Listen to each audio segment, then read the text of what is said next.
Capítulo 2 Como o mundo perverso foi criado. A cidade de Dunedin fica na base de uma península montanhosa que se projeta na ilha sul da Nova Zelândia para o Pacífico. A península é famosa pelos pinguins de olho amarelo e Dunedin orgulha-se solenemente de ter a rua residencial mais íngreme do mundo. Também abriga a Universidade de Otago, a mais antiga da Nova Zelândia, e o lar de James Flynn, professor de estudos políticos que mudou a maneira como os psicólogos avaliam o pensamento. Ele começou em 1981, intrigado por um artigo de 30 anos que relatava resultados de testes de QI de soldados norte-americanos nas duas guerras mundiais. Os soldados da Segunda Guerra tiveram melhor desempenho, bastante superior. Um soldado da Primeira Guerra que conseguiu alcançar a metade dos resultados de seus pares, 50%, teria conseguido apenas 22% em comparação com os soldados da Segunda Guerra Mundial. Flynn se perguntou se talvez os civis tinham experimentado uma melhora semelhante. Pensei, se os aumentos de QI tivessem ocorrido em qualquer lugar, disse-me ele. Talvez tivessem ocorrido em todos os lugares. Se estivesse certo, os psicólogos estavam ignorando algo bem na frente deles. Flynn escreveu para pesquisadores de outros países pedindo dados, e em um tedioso sábado de novembro de 1984, encontrou uma carta em sua caixa de correio da universidade. Era de um pesquisador holandês e continha anos de dados brutos de testes de QI feitos com jovens na Holanda. Os dados eram de um teste conhecido como Matrizes Progressivas de Raven, projetado para avaliar a capacidade do realizador do teste de dar sentido à complexidade. Cada questão do teste mostra um conjunto de desenhos abstratos com um desenho ausente. O participante deve tentar preencher o desenho faltante para completar um padrão. Raven foi concebido para ser o epítome de um teste culturalmente reduzido. O desempenho não deve ser afetado pelo material aprendido na vida, dentro ou fora da escola. Se os marcianos pousassem na Terra, o teste de Raven deveria ser capaz de determinar até que ponto eles são brilhantes. No entanto, Flynn logo percebeu que os jovens holandeses tinham conseguido enormes avanços de uma geração para a seguinte. Flynn encontrou mais pistas nos manuais de referência do teste. Os testes de QI são padronizados para que a pontuação média seja sempre de 100 pontos. Eles são classificados com base em uma curva com 100 no meio. Flynn notou que os testes precisavam ser repadronizados de tempos em tempos para manter a média em 100, porque os participantes do teste estavam dando mais respostas corretas do que no passado. Nos 12 meses após receber a carta holandesa, Flynn coletou dados de 14 países. Todos mostravam avanços enormes em crianças e adultos. Nossa vantagem sobre nossos antepassados, como ele apresenta, é do berço ao túmulo. Flynn tinha feito a pergunta certa. Melhoras na pontuação tinham ocorrido em todos os lugares. Outros acadêmicos já haviam encontrado partes dos mesmos dados, mas nenhum tinha investigado se era parte de um padrão global, mesmo aqueles que precisavam ajustar o sistema de pontuação para manter a média em 100. Como alguém de fora, as coisas me pareceram tão surpreendentes que acho que pessoas treinadas em psicometria simplesmente aceitaram isso, disse-me Flynn. O efeito Flynn, o aumento das respostas corretas do teste de QI a cada nova geração no século XX, já foi documentado em mais de 30 países. Os avanços são surpreendentes, 3 pontos a cada 10 anos. Colocando isso em perspectiva, Se um adulto que ficou na média hoje fosse comparado aos adultos de um século atrás, ele estaria no percentual 98. Quando Flynn publicou suas descobertas em 1987, atingiu a comunidade de pesquisadores que estudam a capacidade cognitiva como uma bomba. A Associação de Psicologia dos Estados Unidos convocou uma reunião inteira sobre a questão, e os psicólogos investiram na natureza imutável das pontuações dos testes de QI e ofereceram uma série de explicações para direcionar o efeito de mais educação e melhor nutrição, o que presumivelmente contribuiu a mais experiência em testes, mas nenhum se encaixa no padrão em comum de melhorias da pontuação. Nos testes que avaliam material tirado da escola ou de leituras ou estudos independentes, conhecimento geral, aritmética, vocabulário, as pontuações dificilmente mudaram. Enquanto isso, o desempenho em tarefas mais abstratas, que nunca são formalmente ensinadas, como as matrizes de Raven ou testes de semelhanças, que exigem uma descrição de como duas coisas são parecidas, disparou. Se for pedido a um jovem hoje que apresente as semelhanças entre crepúsculo e amanhecer, ele imediatamente perceberá que as duas palavras estão ligadas a períodos do dia. Só que seria mais provável que fornecessem uma informação mais completa do que suas avós. Ambos separam o dia da noite. Uma criança hoje, que pontua a média de semelhanças, estaria no percentual 94 da geração de seus avós. Quando um grupo de pesquisadores estonianos usou os resultados dos testes nacionais para comparar o entendimento de palavras dos alunos na escola da década de 1930 com os de 2006, percebeu que a melhora ocorria especificamente nas palavras mais abstratas. Quanto mais abstrata a palavra, maior a melhoria. As crianças mal superavam seus avós em palavras para objetos ou fenômenos diretamente observáveis, galinha, comer, doença, mas melhoraram muito em conceitos imperceptíveis, lei, penhor, cidadão. As melhoras no mundo das matrizes progressivas de Raven, em que a mudança era menos esperada, foram as maiores de todas. Os enormes avanços em Raven mostram que as crianças de hoje são muito melhores em resolver problemas no ato, sem um método previamente aprendido para fazê-lo, concluiu Flynn. São mais capazes de extrair regras e padrões quando nada é fornecido. Mesmo em países que recentemente tiveram uma diminuição nos resultados de testes de QI verbal e de matemática, as pontuações de Raven aumentaram. A causa, ao que parece, era algo inefável no ar moderno. Não só isso, mas o cumulativo ar misterioso sobrecarregou de alguma forma os cérebros modernos, especificamente para os testes mais abstratos. Que tipo de mudança, pensou Flynn, poderia ser tão grande e, ao mesmo tempo, tão particular? No fim da década de 1920 e no início da de 1930, regiões remotas da União Soviética foram forçadas a mudanças sociais e econômicas que normalmente levariam gerações para acontecer. Lavradores em áreas isoladas do atual Uzbequistão sobreviveram por muito tempo cultivando por si só pequenas hortas para alimentação e algodão para todo o resto do país. Perto, nas terras montanhosas do atual Quirguistão, os pastores criavam animais. A população era inteiramente analfabeta e uma estrutura social hierárquica reforçada por regras religiosas estritas. A Revolução Socialista desmantelou esse modo de vida quase da noite para o dia. O governo soviético forçou todas aquelas terras agrícolas a tornarem-se grandes fazendas coletivas e iniciaram o desenvolvimento industrial. A economia rapidamente se tornou interconectada e complexa.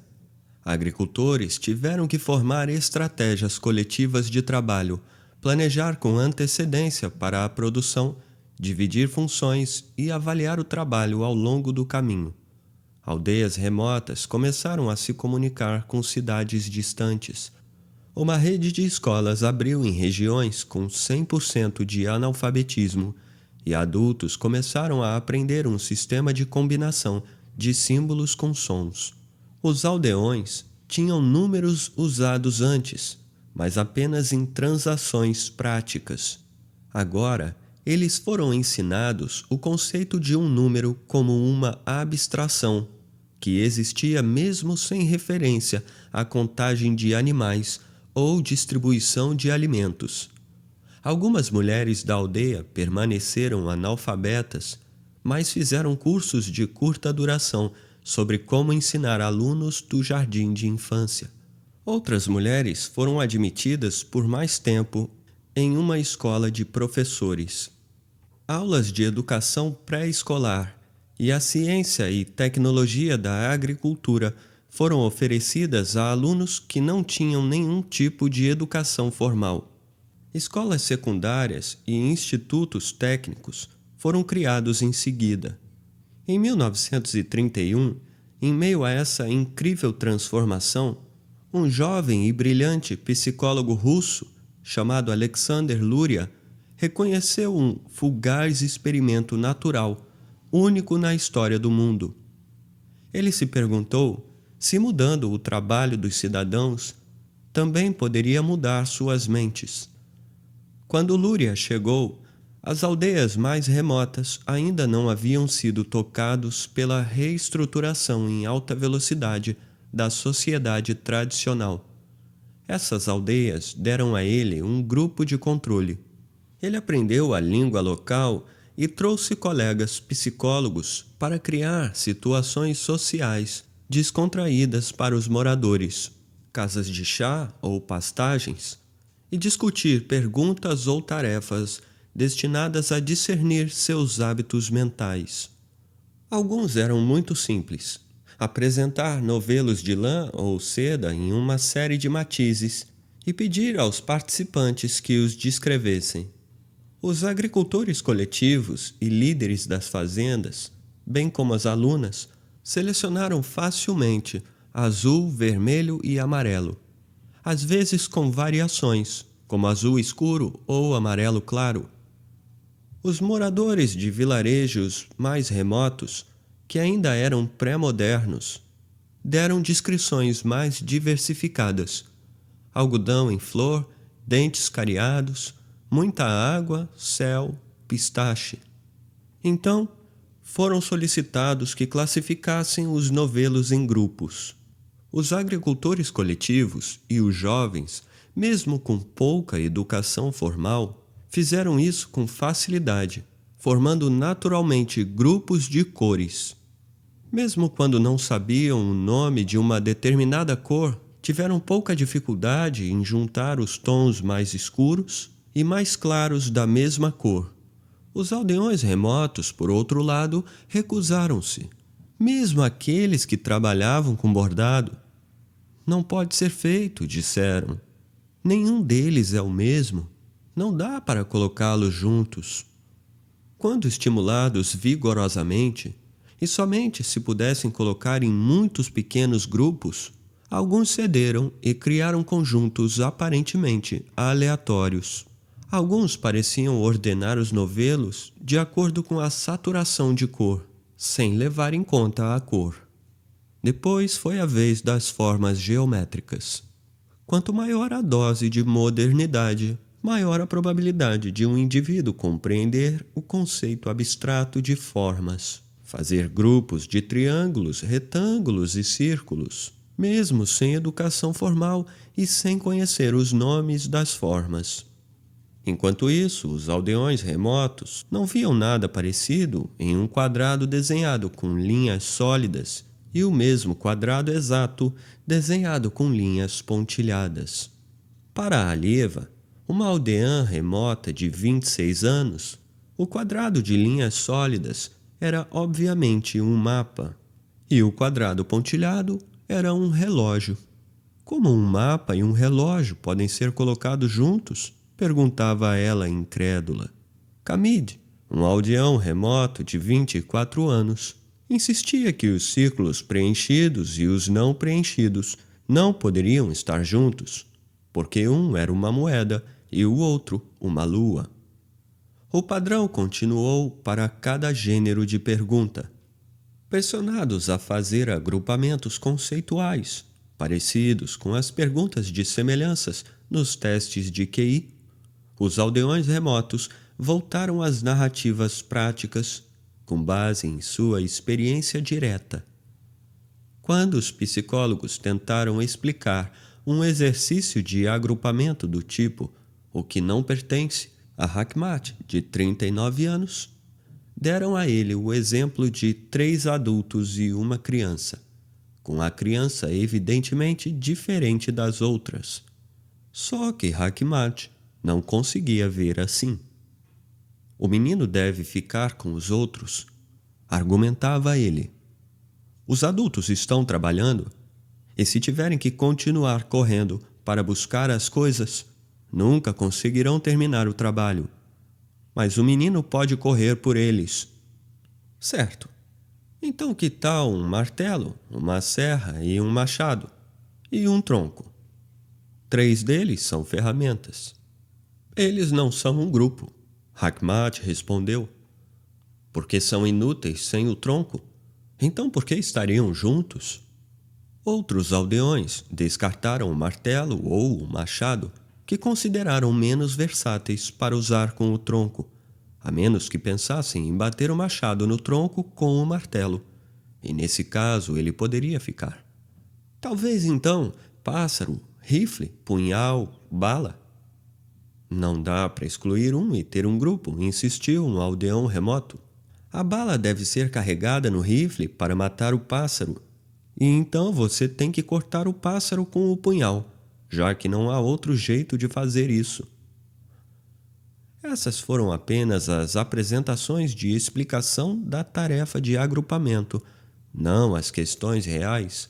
Nenhuma quantidade de persuasão, explicação ou exemplos conseguia fazer com que os aldeões remotos usassem o raciocínio com base em qualquer conceito que não fosse uma parte concreta de suas vidas diárias.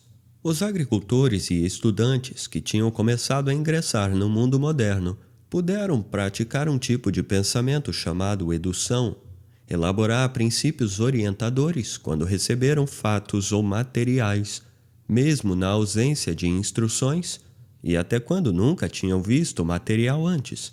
Isso é exatamente o que fazem os testes de matrizes progressivas de Raven. Imagine apresentar aos aldeões, que vivem em circunstâncias pré-modernas, desenhos abstratos do teste de Raven. Algumas das mudanças, provocadas pela modernidade e pela cultura coletiva, parecem quase mágicas.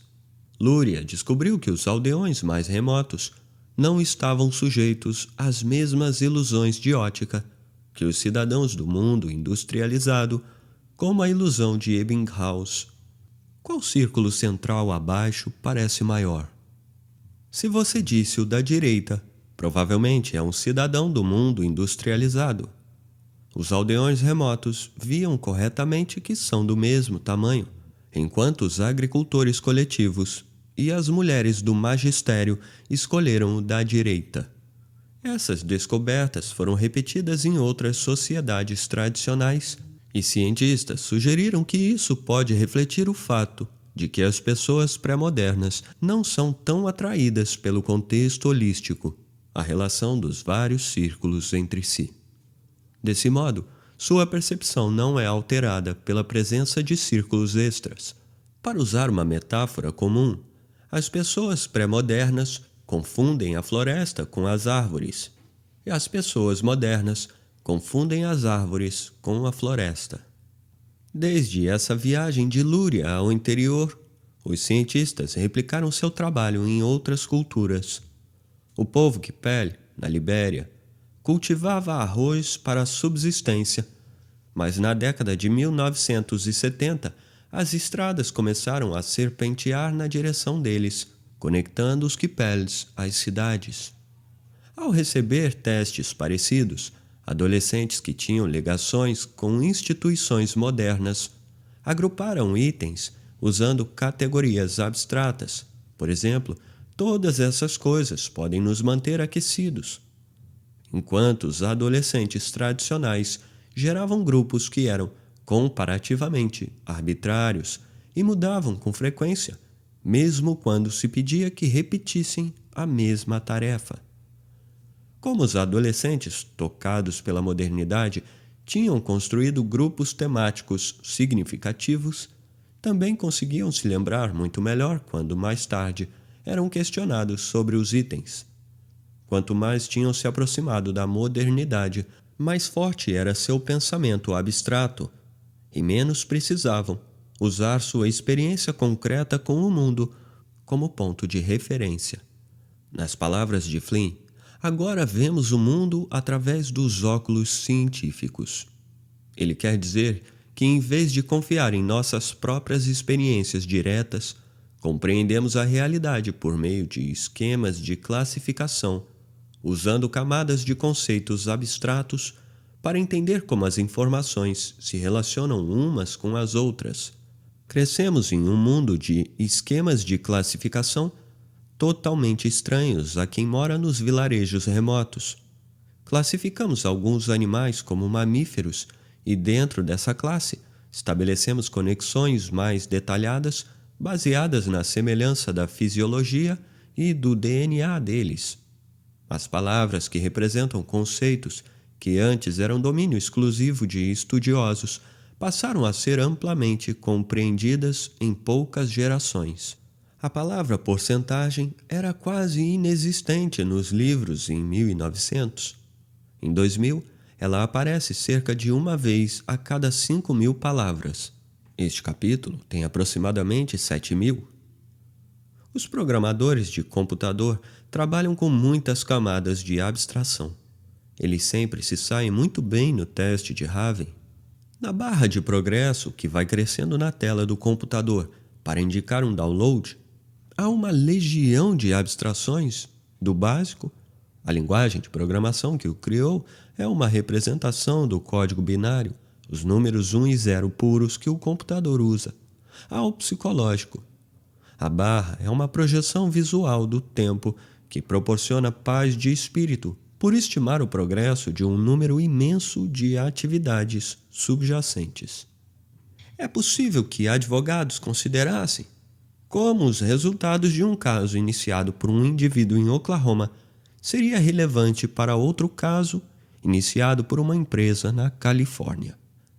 A fim de se prepararem, eles poderiam experimentar diferentes argumentos hipotéticos, ao mesmo tempo em que se colocam no lugar de um advogado opositor para prever quais serão os argumentos usados. Esquemas conceituais são flexíveis, têm a capacidade de organizar informações e ideias para vários usos e de transferir conhecimento entre domínios. O trabalho moderno exige transferência de conhecimento.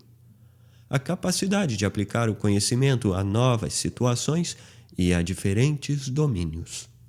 Nossos processos de pensamento mais fundamentais mudaram para acomodar a complexidade crescente e a necessidade de derivar novos padrões, em vez de confiar apenas nos conhecidos. Nossos esquemas de classificação conceituais fornecem uma base para conectar conhecimentos, tornando-os acessíveis e flexíveis. Pesquisas com milhares de adultos em 6 países industrializados descobriram que a exposição ao trabalho moderno, com resolução autodirigida de problemas e desafios não repetitivos, estava correlacionada com o fato de ser cognitivamente flexível.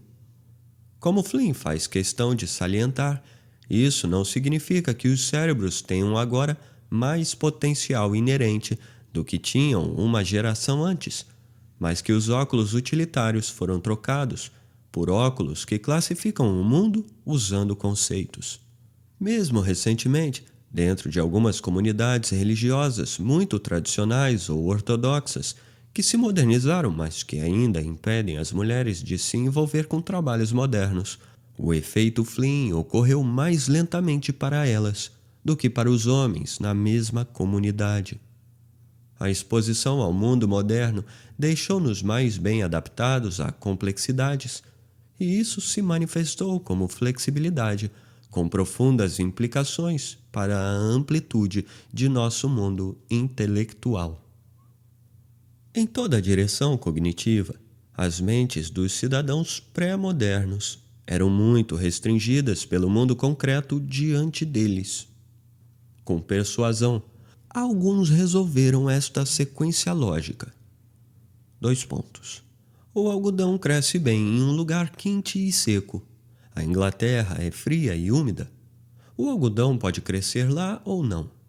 Eles tinham experiência direta com o cultivo de algodão, de modo que alguns deles puderam responder, hesitando e quando pressionados, sobre um país que nunca tinham visitado.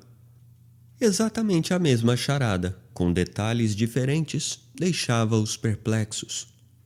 Dizia: no extremo norte, onde há neve, todos os ursos são brancos. Novaya Zemlya fica no extremo norte e há sempre neve. De que cor são os ursos lá? Dessa vez, nenhuma pressão conseguiu fazer com que os aldeões remotos respondessem. Eles responderiam apenas com princípios. Suas palavras só podem ser respondidas por alguém que esteve lá, disse ele. A transição transformou completamente os mundos interiores dos moradores dos vilarejos. Ele e os cientistas de Moscou perguntaram aos aldeões o que gostariam de saber sobre eles ou sobre o lugar de onde vieram. Os lavradores e os pastores isolados realmente não conseguiam fazer nenhuma pergunta. Nunca vi o que essas pessoas fazem em outras cidades. Então, como posso perguntar? Respondeu um. Já aqueles que estavam participando da agricultura coletiva eram muito curiosos. Bom, você acabou de falar de ursos brancos, disse Akhmedsan, um trabalhador de 31 anos da cooperativa. Não entendo de onde eles vêm. E parou para refletir um momento. Então, você mencionou os Estados Unidos. É governado por nós ou por algum outro poder? Sidak, de 19 anos, que trabalhava em uma cooperativa rural e tinha estudado em uma escola por 2 anos, estava cheio de perguntas criativas que examinavam o autoaperfeiçoamento, desde o pessoal ao local e ao global. Bem, o que eu poderia fazer para tornar nossos kolkhozniks, agricultores coletivos, melhores pessoas? Como podemos obter plantas maiores ou plantas que irão crescer para ser como grandes árvores? E então estou interessado em como o mundo existe, de onde as coisas vêm, como os ricos se tornaram ricos e por que os pobres são pobres. Enquanto os pensamentos dos aldeões pré-modernos estavam circunscritos em suas experiências diretas, comparativamente, as mentes modernas são livres. Isso não quer dizer que uma forma de vida seja melhor do que a outra.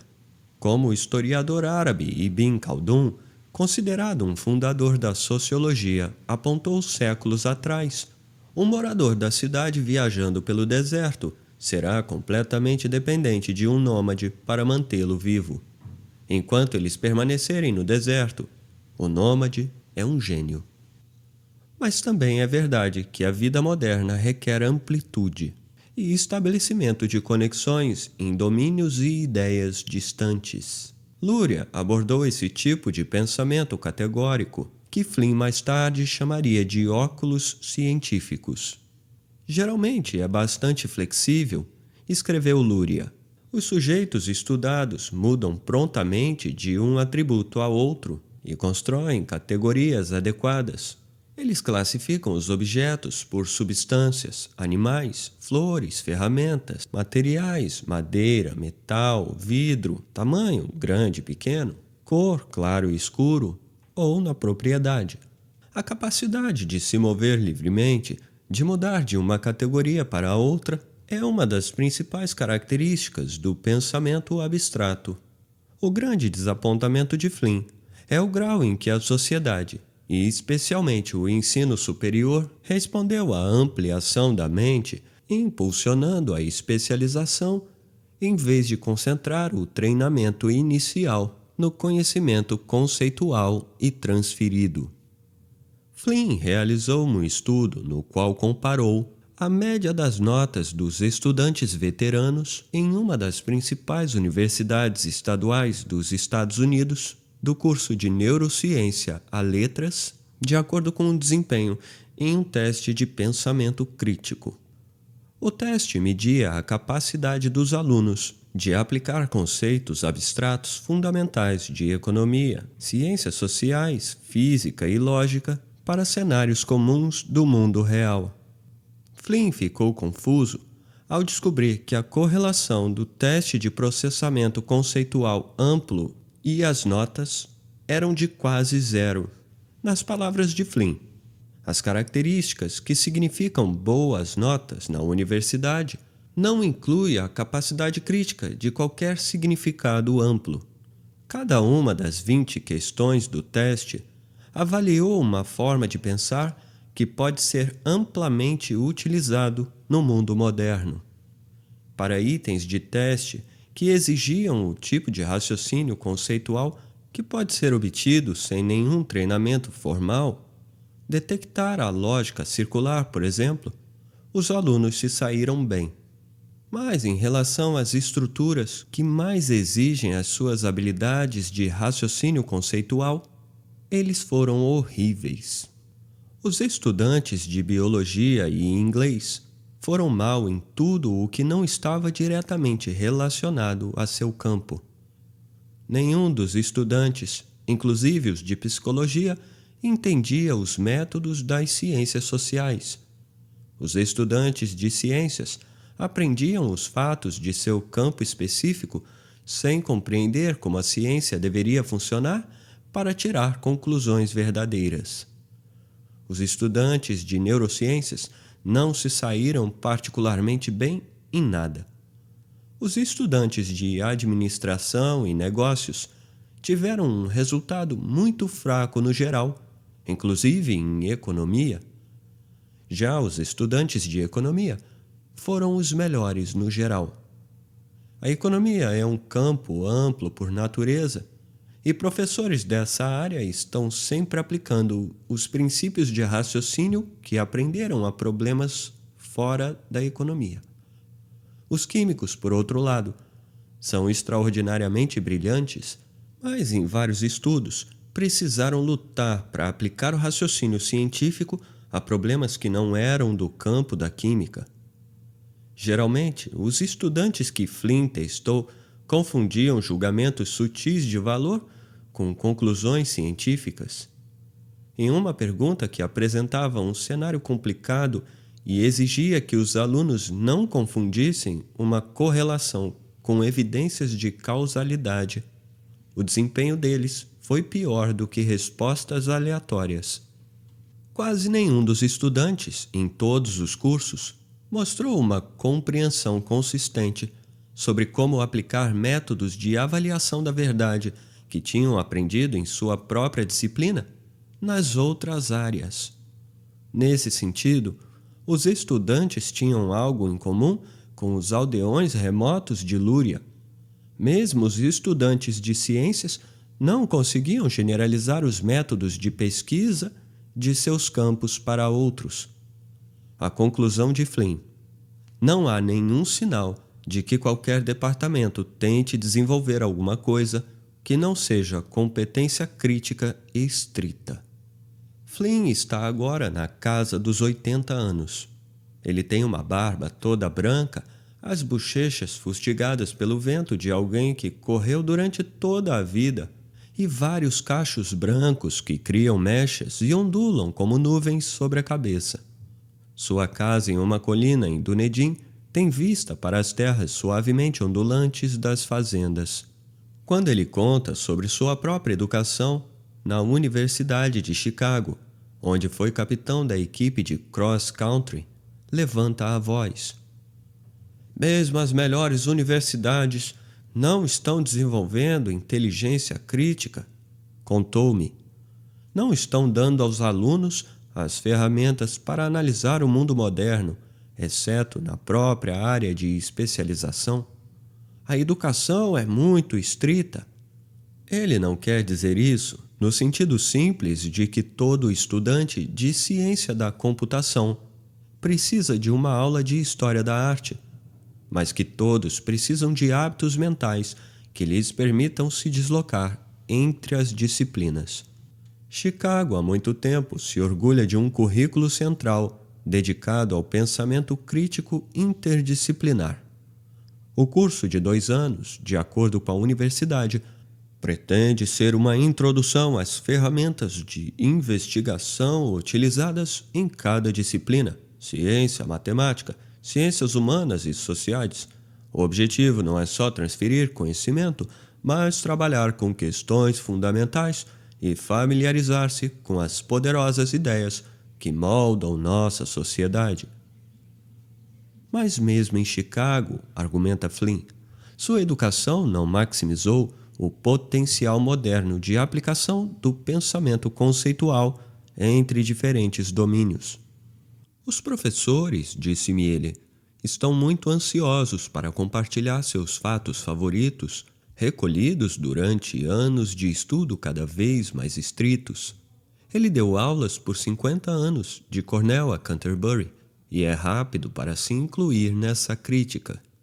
Quando ensinava Introdução à Filosofia Moral e Política, não conseguia resistir à vontade de transmitir suas minúcias favoritas sobre Platão, Aristóteles, Hobbes, Marx e Nietzsche.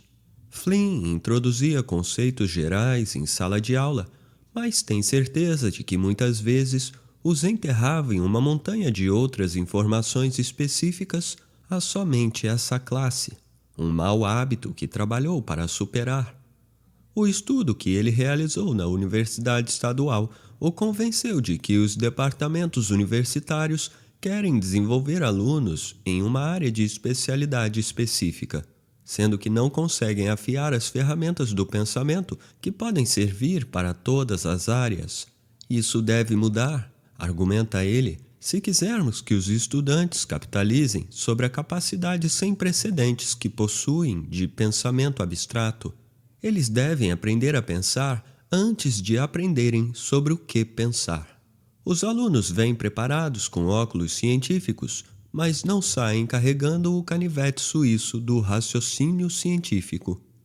Em vários lugares, os professores começaram a aceitar o desafio.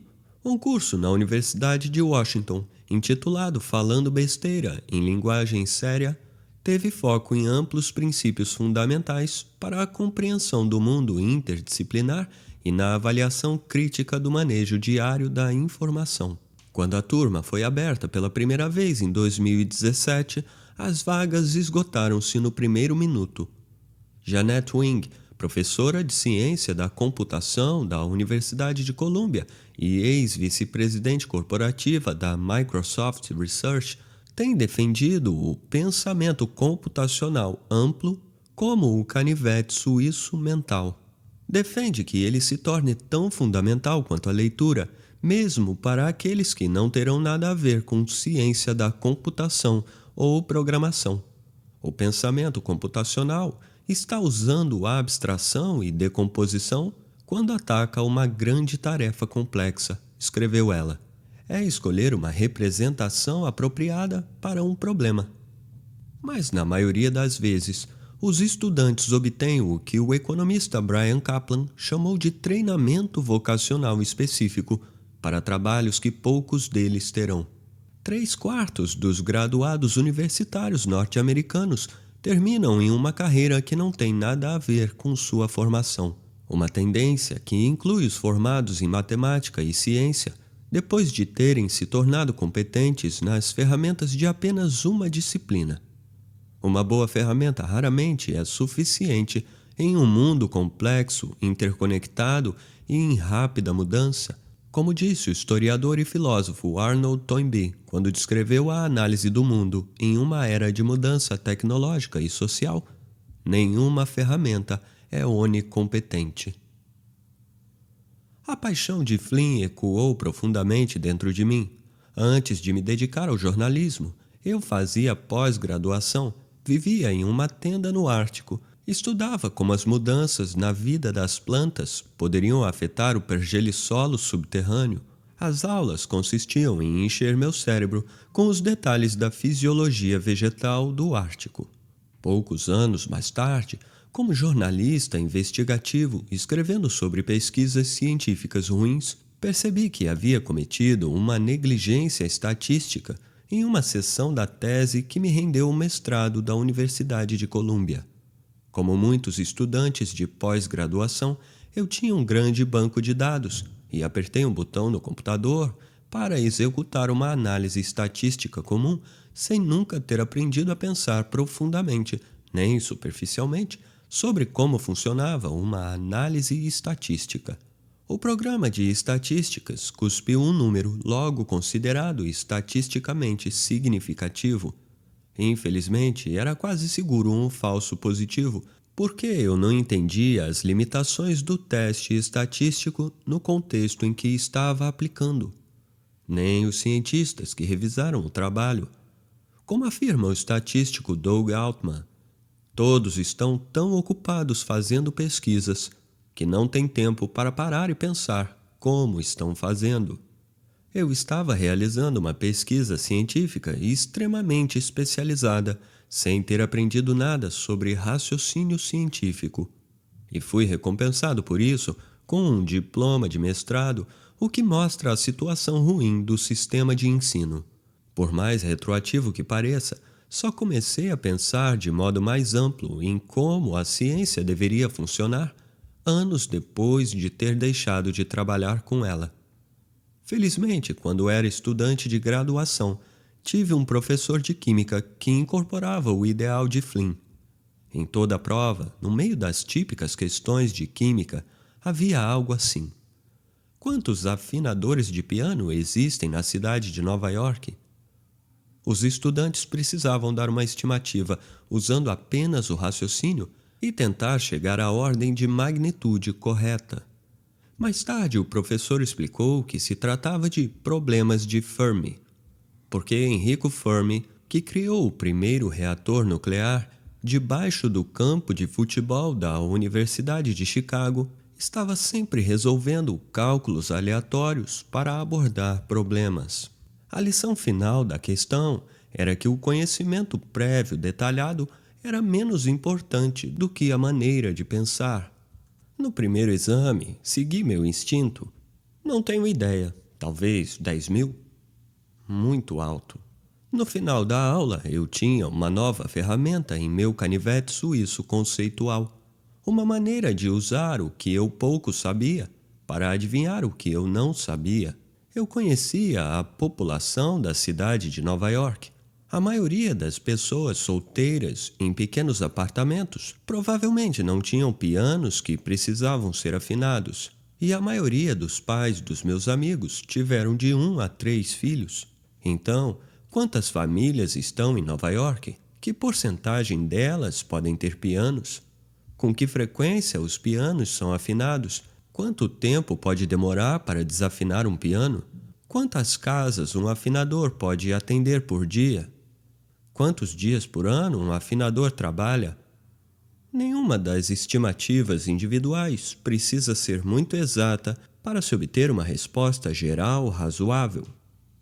Os moradores dos vilarejos remotos do Uzbequistão não teriam conseguido bons resultados nos problemas de Fermi, mas eu também não antes daquela aula. É fácil aprender, no entanto. Tendo crescido no século XX, eu já estava usando óculos. Só precisava de ajuda para capitalizar sobre eles. Não me lembro de nada sobre estequiometria, mas uso o pensamento de Fermi com regularidade, dividindo um problema para que possa aproveitar o pouco que sei para começar a investigar o que não sei. Um tipo de problema de semelhanças. Felizmente, vários estudos descobriram que um pouco de treinamento em estratégias de pensamento amplo, como as usadas por Fermi, pode funcionar bem e ser aplicado em vários domínios. Não surpreende que os problemas de Fermi tenham sido um tópico no curso Falando Besteira. Foi usada uma reportagem mentirosa de um canal de TV a cabo como estudo de caso para demonstrar como a estimativa de Fermi pode eliminar as besteiras da mesma forma que uma faca quente corta a manteiga. Ela dá a quem consome números, de artigos a anúncios, a capacidade de rapidamente detectar estatísticas enganosas. É uma faca aquecida para cortar manteiga, muito eficiente. Eu teria sido um pesquisador muito melhor em qualquer domínio, inclusive na fisiologia das plantas do Ártico, se tivesse aprendido ferramentas de raciocínio amplamente aplicáveis, em vez dos detalhes mais sutis da fisiologia daquelas plantas. Como os mestres de xadrez e os bombeiros, os aldeões pré-modernos confiavam que as coisas seriam as mesmas amanhã como foram ontem. Eles estavam extremamente bem preparados para o que tinham experimentado antes e extremamente mal equipados para todo o resto. Seu pensamento era altamente especializado, do tipo que o mundo moderno tem nos dito que está se tornando obsoleto. Eram perfeitamente capazes de aprender com a experiência, mas não aprendiam sem experiência. E é isso que um mundo perverso e em constante mudança exige: habilidades de raciocínio conceitual que podem conectar novas ideias e trabalhar em contextos diversos. Confrontados com qualquer problema que não tivessem experimentado antes, os aldeões remotos ficavam completamente perdidos. Isso não é uma opção para nós. Quanto mais limitado e repetitivo for um desafio, mais provavelmente ele será automatizado, enquanto grandes recompensas serão acumuladas para aqueles que conseguirem obter conhecimento conceitual de um problema ou domínio e aplicá-lo de maneira totalmente nova. A capacidade de aplicar conhecimento de forma ampla vem do treinamento amplo. Um grupo especializado de artistas, em outro lugar e tempo, transformou o treinamento amplo em uma forma de arte.